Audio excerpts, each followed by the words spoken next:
Konnichiwa sahabat penderma, o genki desu ka? Siapa yang tak kenal negeri Sakura Jepang? Negara yang terkenal dengan keindahan alam, budaya, dan kemajuan teknologinya ini menjadi cita-cita banyak orang untuk dikunjungi. Namun, pernahkah terbesit bagaimana rasanya jadi seorang muslim di Jepang?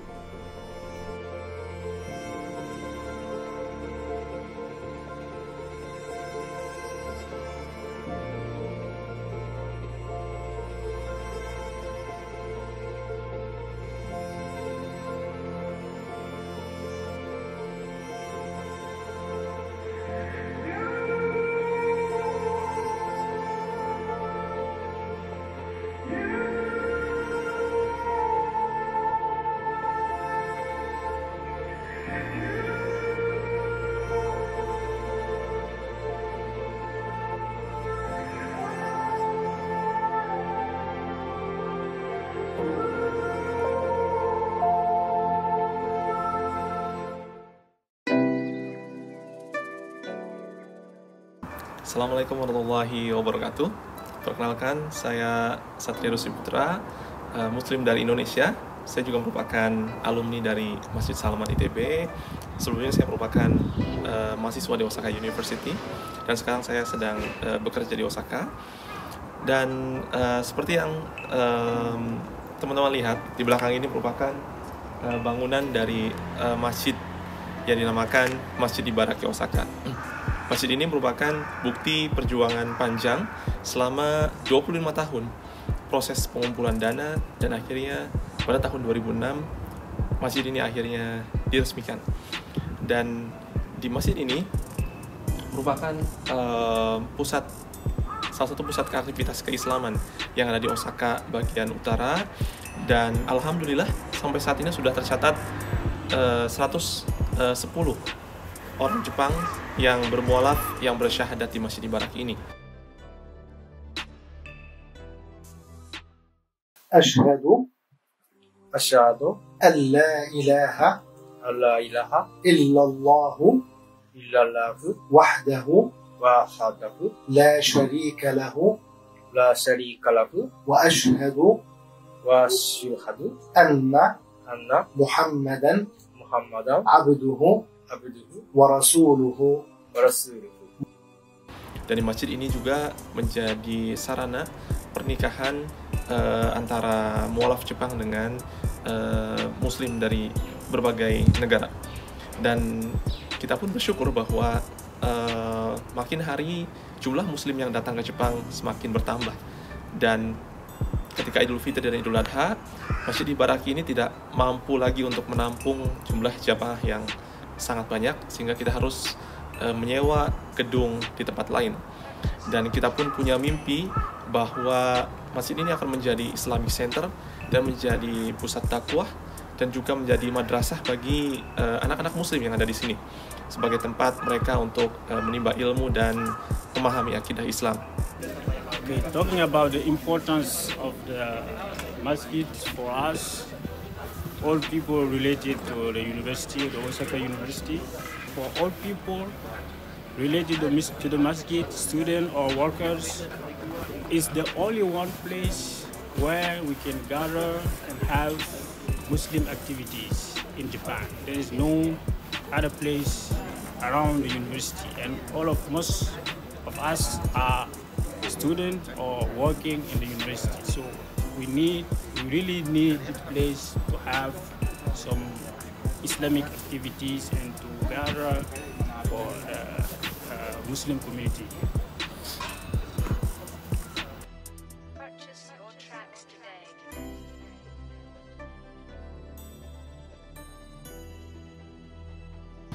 Selanjutnya mari kita melihat bagian interior dalam dari Masjid Ibaraki ini. Dan ini merupakan lahan parkir mobil dan juga motor bagi para jamaah.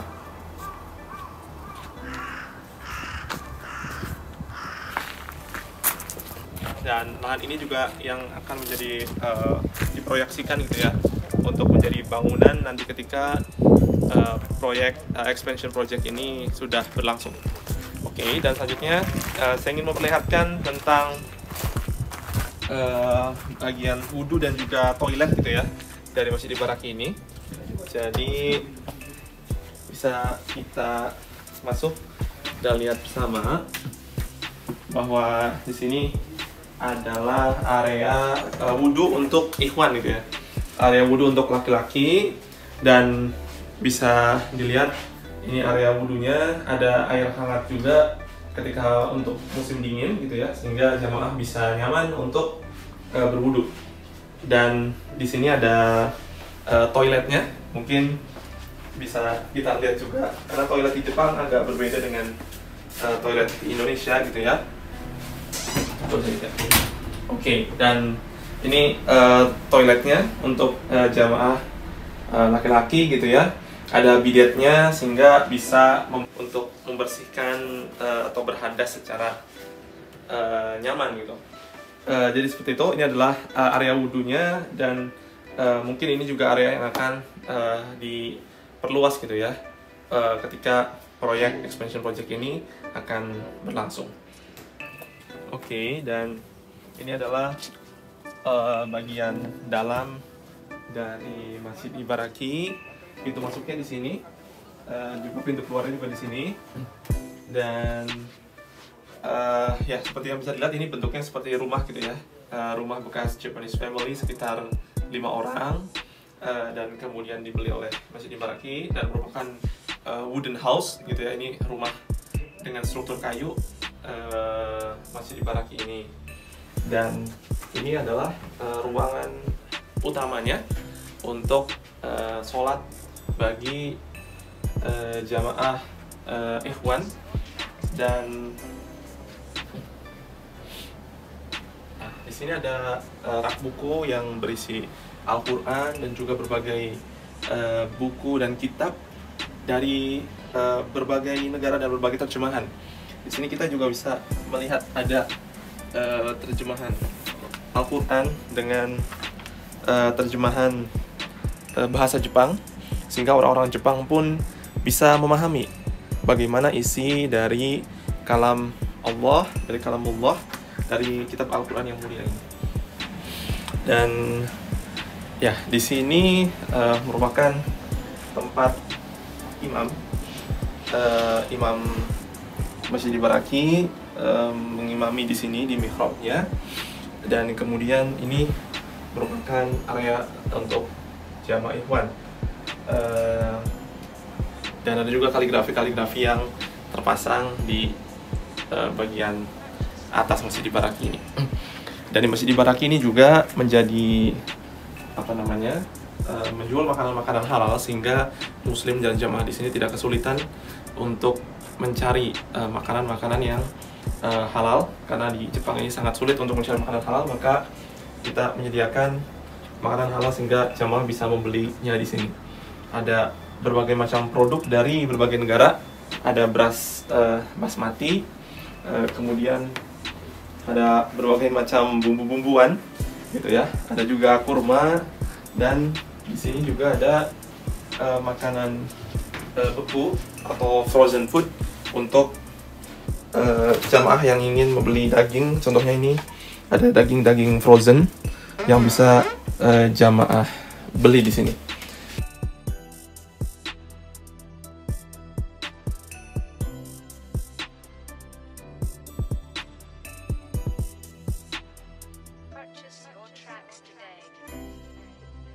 Assalamualaikum warahmatullahi wabarakatuh. Bismillahirrahmanirrahim。皆さんこんにちは、桂ユースフと申します。自分自身ですね、日本でいろいろな国からのムスリムの留学生に出会い、西アフリカのムスリムが多く暮らす社会で約2年間過ごすことを通してイスラムに触れました。その後、いろいろと本を読む中で、アルハムドリラ2016年にここ大阪茨城モスクでシャハーダしました。大阪茨城モスクがどういう場所かということなんですけれども、大阪の数少ないモスクの一つということで、もちろん礼拝の場として重要なんですけれども、同時にイスラムについてしっかりと学ぶことができる貴重な場だと感じています。残念ながら今は休止中ですが、土曜日には従来だとイマームのレクチャーがあり、またその後みんなでご飯を食べるということを通して関係性もできていく、コミュニティの中心的な場だと感じています。自分自身もですね、日本語でのイスラーム講座というのを企画して、イスラームの意味であったり、例えばタコワ、ヒダーヤなど毎回一つの単語について深く学んでいくというような企画をしました。今後についてですが、また状況次第ということもあるんですけれども、これまでに行った講座に加え、語学の教室や子ども向けのプログラムなどなどの企画を行っていきたいと思っています。普段来られていない方や子ども、若者、女性の方にとってもより行きやすいような場所、それから例えば関心がある方が、よりですね、気軽に立ち寄れるような場所にしていきたいなと思っています。今後ともご協力、ご支援いただけると幸いです。アッサラムアライクムワラハマトラヒワバラカート。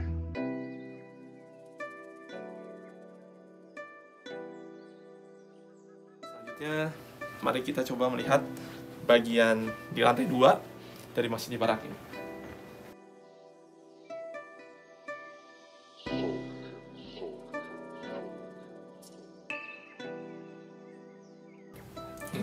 Dan ini adalah lantai 2 dari Masjid Ibaraki, diperuntukkan untuk jamaah perempuan, untuk akhwat.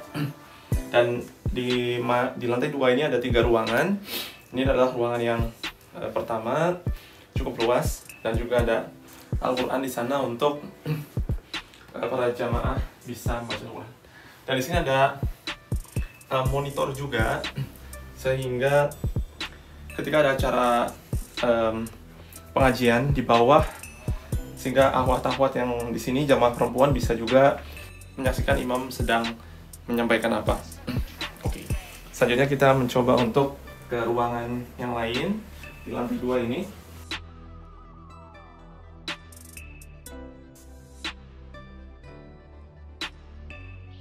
Dan ini adalah ruangan yang kedua dari untuk ruangan untuk jamaah perempuan.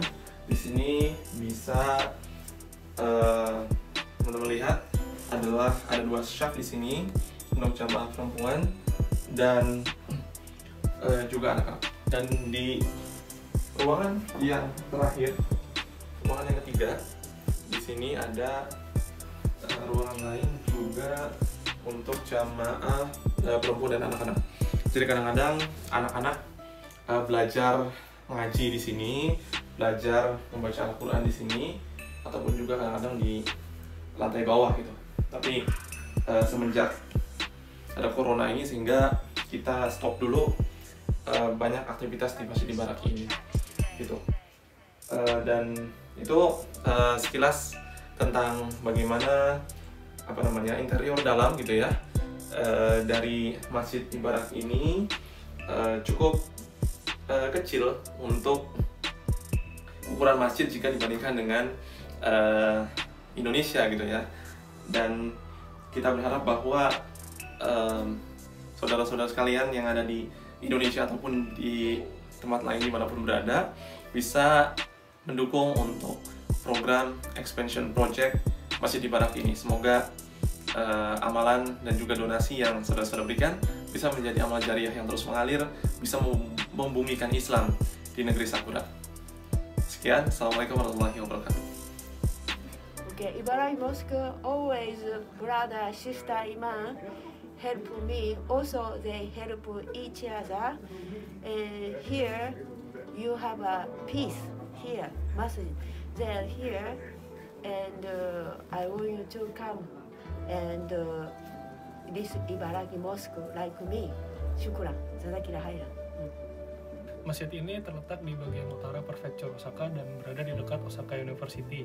Saat ini jumlah jemaah masjid ini cukup banyak dan tidak hanya berasal dari Indonesia, tapi juga dari negara lain seperti dari Bangladesh, Pakistan, Mesir, dan lain sebagainya.